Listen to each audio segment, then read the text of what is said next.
So how's everything going out here in the mountains? Everything's been great. Everything's according to the plan, and we just counting down the days. How different is life here from Omaha? Oh, well, it's more peaceful, less distractions. Got the altitude, and everything's convenient. Does this start to feel like home now? You've been here so much. Oh, of course, of course. As you know, I bought a house. This is my house last year, so we've been coming up here since late 2012, I believe. Okay.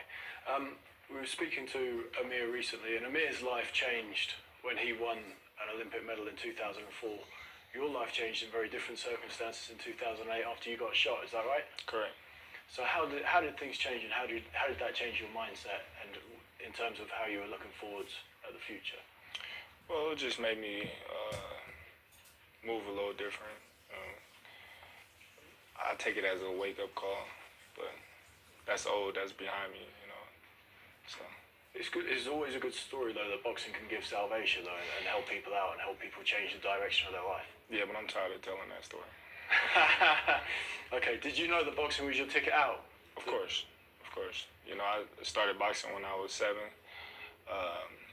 I was away from boxing about 5 years. I came back in 2002, and that's when I really got serious with boxing and felt that I can do something real good with it.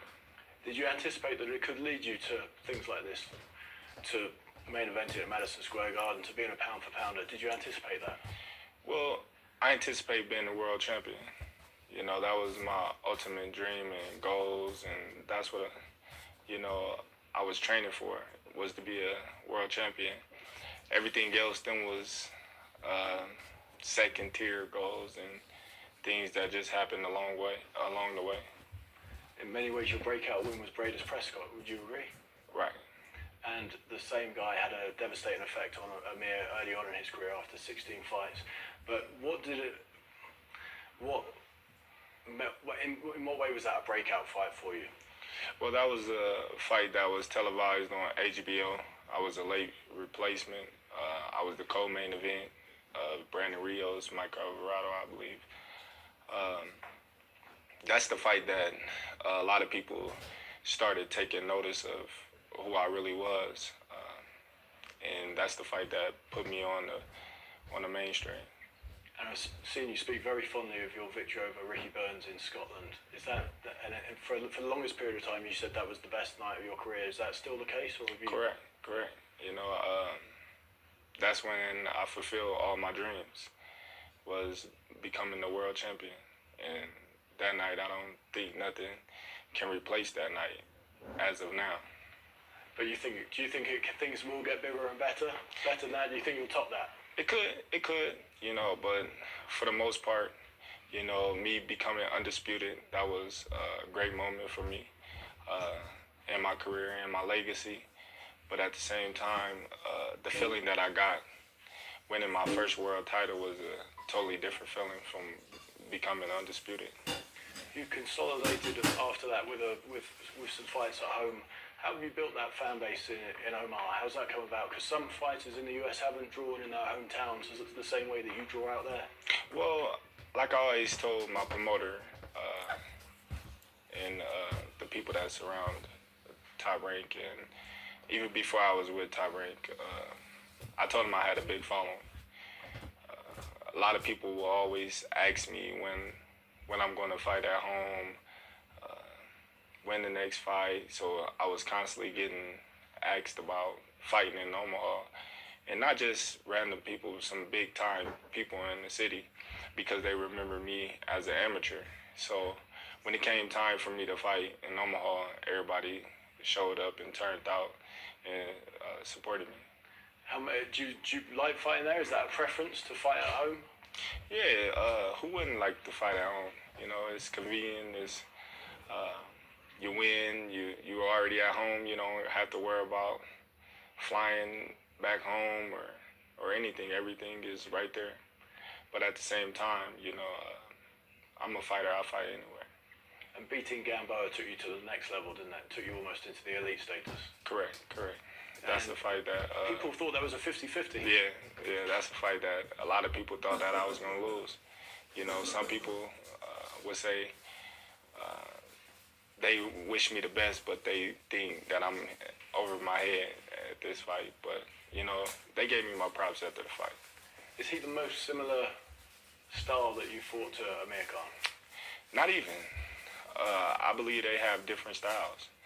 It's just you know, they both have fast hands, but one thing about Gamboa, he was short with fast feet as well.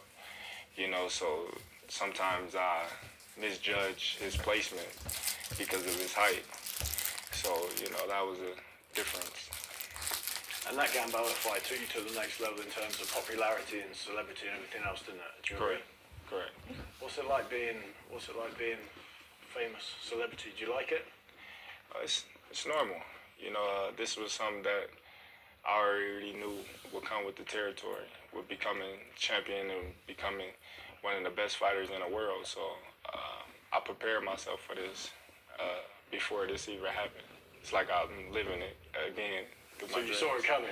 Correct. But some people don't like it when it comes. And, you know, if you're out with your family and doing stuff like that, some people don't like the trappings of fame. Yeah, it gets frustrating sometimes, but at the same time, those are the people that's paying for your fights. Those are the people that's, you know, putting money in your pockets, I should say. Because without the fans, you know, you're nobody. There's a lot of great fighters in the world that don't have a big following, that don't get what they deserve because of the following. Not that they not a great fighter or they can't fight their ass off. It's the backing. They don't have the support from the general public. Sure, okay. You're obviously... At the moment, Teddy, how's things going, mate? Good, thank you. So we had a bit of a briefing chat last night, but I really wanted to get into the fight, I think, of the year, Kilo versus Terence Crawford. Looks like it's locked in for September. Please tell me what's your opinion on that fight and the ways that both guys can win that bout. We thought we were going to do this in 5 minutes. How the hell are we going to do this in 5 minutes if I'm going to answer all that? But 6.5. All right, I'll do whatever for you. I appreciate that you're a nice person. So, listen, I think it's an intriguing fight. I think there's been a lot of intriguing fights happening with Turkey Al-Sheikh in the last year and a half. Fights that have both been, I think, wanted by the fans and needed by the sport. He's been helping the sport in that way, bringing us fights that, again, are intriguing, are competitive, are the fights that we want to get and that we need to get. And this is one that falls into that category. Look, it goes back to the question in the history of the sport, one of the old time-honored questions: who wins, the real good big man or the real good little man? And it asks all those questions that come with that. And that's one of the reasons why it is such an interesting fight. You can look at it two ways. You can look at it as the obvious advantage of the bigger man, who's very experienced, who's been a world champion a long time, Canelo, tremendous fighter. You can look at him and, you know, say, oh, with all his experience, his skill sets, you know, his resume of fighters that he's fought, champions, everything, that with his size, you know, he's going to have the advantage. He's bigger, he's stronger, he's dangerous, all those things. And then, for me, I can look at the other side of the ledger, and I look at the smaller man and say, wait a minute, he's faster, he's craftier, you know, he's experienced too. He's been a champion too. He can wind up where the other guy could be too strong and too powerful. He could be too fast, too slick. And he's also shown that he carries power fairly well, moving up. I know with the Matthew Morph fight that a lot of people will say, no, Teddy, he didn't carry his power to the 154-pound class. Now he's going up even another one to 168. You know, how are you going to reconcile that? Again, he he wasn't really able to catch Matrimorph, who was much better than people gave credit for, having only 10 fights with his amateur background. They didn't understand how crafty he was. He wasn't able to catch him real clean. But again, it's not going to come down to power. If the smaller man's to win this fight, he's going to negate the power of the bigger man. And he's going to find a way to make his skill sets the ones that are the most important in this fight, that dominate this fight. Speed, again, craftiness, the ability, you know, to the ability to just, again, negate the power of the bigger man, the ability to disarm the bigger man. You know, in the sport of the United States, baseball, which is a sport that's been around a long time. Not longer than boxing. Boxing's been around longer than any other sport. But baseball, national pastime in America. Sometimes you get a pitcher who throws the ball and he throws 100 miles an hour. His power just overwhelms the batter. But then you get a guy who only throws the ball 80 miles an hour, but he moves the ball around. He hits corners. He changes speeds. You know, he uses his guile. He uses this. You know, he keeps the batter off balance, and he disarms the batter. He takes the bat away from the batter.